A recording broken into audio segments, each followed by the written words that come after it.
El sexto par está asociado con estas fibras del séptimo par. Creo que ustedes ya les han explicado un poco en las prácticas cuando se hacía nervio facial.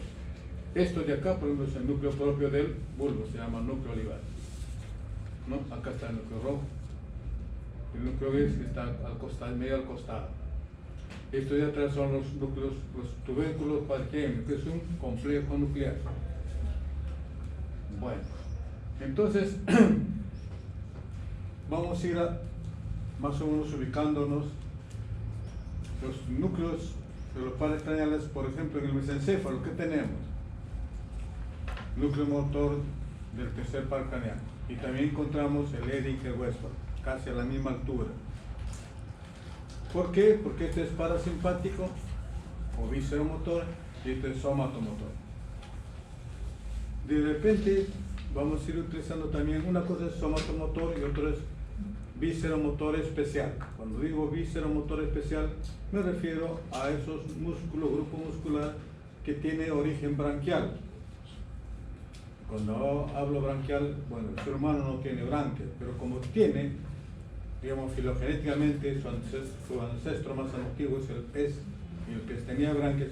Hay estructuras que del pez se han modificado y han ido evolucionando y formando estructuras en el ser humano que son más o menos embriológicamente derivados de esos arcos branquiales. Bueno. En la misma columna motora, somatomotora, tenemos el cuarto llamado también troclear o abducen. Luego hemos dicho que en el mesencéfalo tenemos núcleos mesencefálicos del quinto. Esto tiene función receptora de qué? Propioceptiva e inconsciente. Cuando digo propioceptiva, recibe información de las partes profundas de mi cara, referente a qué? A las articulaciones, a los ligamentos, o a los ligamentos del músculo, ligamentos propiamente dichos, articulares, ¿no? Por eso se llama propiocepción. Es inconsciente porque esto no me da conciencia, pero sí me informa posiblemente el cerebelo para ver el tono, la distensión, la posición de la articulación. En la protuberancia hemos dicho que está el principal del trigémino. Este tiene función epicrítica. Cuando digo epicrítica, lo diferencio de qué? De lo protopático, que es grosero. O sea, la sensibilidad grosera, simplemente táctil, térmica, dolorosa, es grosera. Cuando digo epicrítica, es la que tipifica, gradúa o diferencia de una cosa grosera a una cosa fina.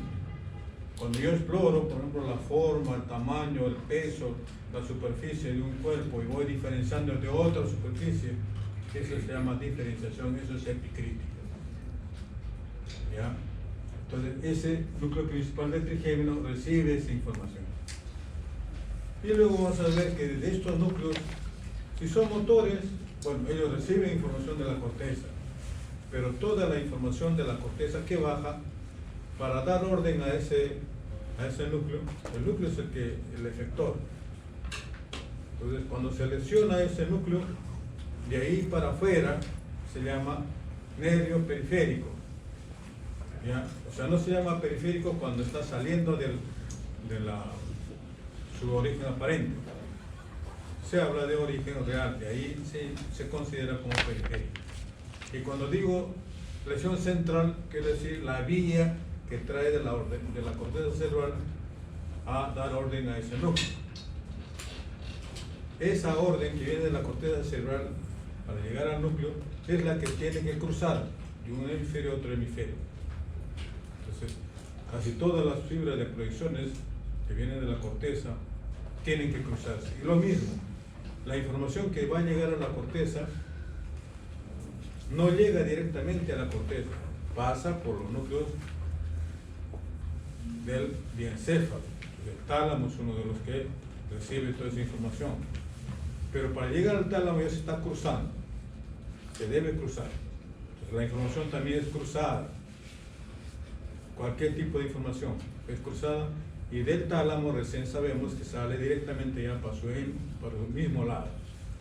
¿A través de qué? De las radiaciones talámicas o pedúnculos talámicos, que se proyectan por la cápsula interna. Ustedes ya lo conocen. Bueno, entonces, de la protuberancia, entonces, ¿qué cosas teníamos? Ahí tenemos prácticamente el trigémino, el sexto par, como que si estuviera al límite. Inclusive, estos de los núcleos vestibulares también están casi en el límite entre el bulbo y la protuberancia. Los cocleares también están justo casi en el límite. Entonces, estos también están referentes con mi protuberancia y como acá hemos dicho que está relacionado con dos núcleos protuberanciales, como son que la oliva protuberancial o olivo superior y el lemnisco lateral, núcleo del lemnisco lateral. Entonces, lo vamos a considerar en la protuberancia. En el bulbo raquídeo, entonces aquí vamos a tener un grupo nuclear, no es un grupo, no, es un núcleo grande, se llama núcleo ambiguo. Este núcleo ambiguo, entonces, es el que me refería que funciona como víscera motor especial. ¿Por qué? Porque los músculos que va a inervar este nervio, que va a dar origen al noveno, al décimo y al onceavo, son para los músculos ¿de dónde? De la faringe, por ejemplo, ¿no? De la faringe, y esos son provenientes de las branquias, de los arcos branquiales. También en el bulbo, ustedes saben que está este núcleo que se llama salival inferior, porque el salival superior debería estar más o menos en el límite entre la protuberancia y el bulbo. El salival superior está con el facial, ¿cierto? Bueno, entonces, acá hemos dicho que está también en el bulbo está el núcleo espinal del quinto. Esto es protopático, entonces acá está el tacto grosero de la cara, ¿no? Protopático, tacto grosero de la cara. O sea, simplemente siento frío, siento calor, o alguien me rozó la cara, todavía no identifico qué cosa es, ni qué intenso, fue con alfilero, fue con un lapicero. Eso ya es discriminativo, epicrítico. Este núcleo que se llama núcleo del fascículo solitario lo llamamos gustativo. Y este está referente, es el origen real de estos pares craneales, el séptimo, el noveno y el décimo. Luego aquí tengo un sensorial. El sensorial dorsal viene a ser acá, error. Entonces, el dorsal del vago es el cardio-neumogastrorenentérico. En cambio, el sensorial también tiene la sensibilidad de esta zona. O sea, las vísceras también tienen sensibilidad. Entonces, estas dos están relacionadas con todo este cardio-neumogastrorenentérico, tanto el dorsal del vago como el sensorial dorsal.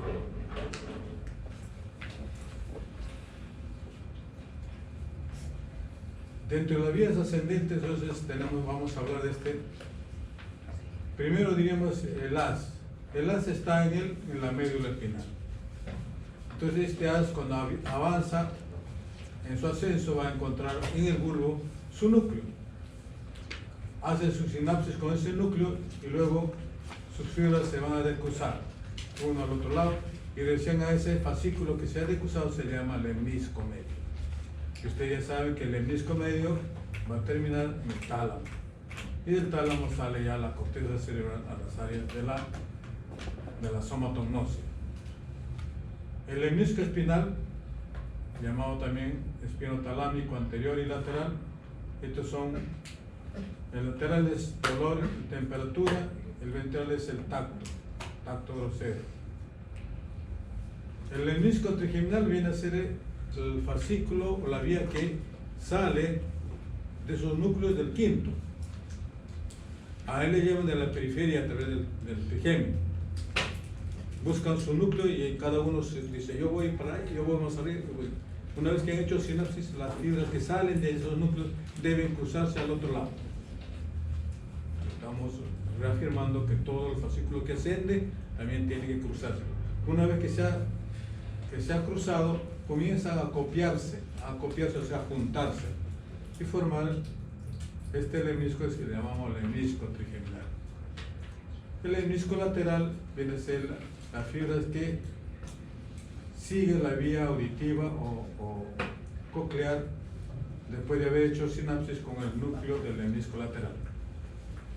Los espinos cerebrosos entonces también van a cruzar, por ejemplo, el espino cerebroso directo solamente se proyecta a nivel del bulbo. En cambio el cruzado va a ascender casi hasta el mesencéfalo y recién se acuerda que su destino era irse al cerebelo. Dice, me equivoqué, llegué arriba, pero no lo hace por casualidad, sino lo hace intencionalmente, porque arriba, bien alto, se van a copiar las fibras del núcleo mesencefálico del quinto, que es la que llevaba información propioceptiva inconsciente. Entonces estos lemniscos, estos espinos cerebrosos, llevan información inconsciente, propioceptiva inconsciente. Quiere decir que no llega a corteza, no tomamos conciencia, pero sí llegan para algo. Estos regulan la distensión muscular, regulan la tensión del ligamento que va, o sea, del tendón del músculo, de los ligamentos de la articulación y la posición de la articulación. Si hay una articulación que está ya en exceso de flexión o de extensión, entonces viene la contraorden del cerebelo y dice, no, suelta, deja, no jales, se va a dañar. Aquí viene la respuesta entonces de coordinación. Aquí tenemos entonces, por ejemplo, más o menos las imágenes, cómo estas fibras van haciendo. Este es que viene de la corteza a los núcleos propios del puente y de acá va a ir al cerebelo. Lo mismo, este es el espino cerebroso, este sería el ventral o anterior, el cruzado, que arriba se tiene que volver a cruzar. Si abajo se cruzó, arriba tiene que descruzarse. Al final, todo lo que es espino cerebroso va a informarse al mismo lado del cuerpo, al mismo lado del cerebelo. Entonces, el único donde podríamos decir que mi síndrome cerebroso de cualquier de mi parte me está refiriendo que es en ese mismo lado del cerebelo. O mi cerebelo se lesionó, ¿qué va a estar alterado? La coordinación del movimiento de ese mismo lado de mi cuerpo.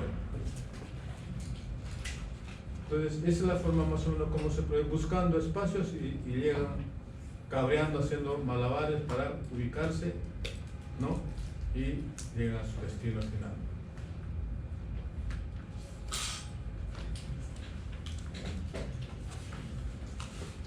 Entre las vías descendentes, entonces consideramos que está esto que usted ya lo conoce. Que primero sale de la corteza, desde toda la extensión facio-braquial del lado lateral y de la parte intermedia, o sea medial, cara medial de mi frontal, sale para la porción crural. Luego esas fibras se acopian, todos se concentran y se van por la cápsula. En la cápsula cada uno se ocupa. El haz geniculado está yendo por la rodilla.